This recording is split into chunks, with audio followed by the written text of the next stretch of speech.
supposed to be the first one to read the first sentence on the mission statement. Okay, how about you? I don't read yet. Okay, I'm looking for someone who can read. Okay, now, by a show of hands, how many of you guys can already read?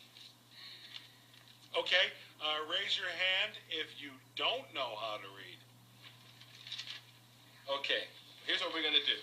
I'm going to read the mission statement aloud, and what I want you guys to do is just follow along as I read the mission statement, okay? Doesn't that sound like fun and interesting fun? Here we go. As the members and facilitators of the Daddy Daycare team, we will collectively strive to provide... Okay, Sean, don't eat the mission statement. Just get that out your mouth. We collectively strive to... And don't you rip the mission statement, little Flash, because it's a very important document.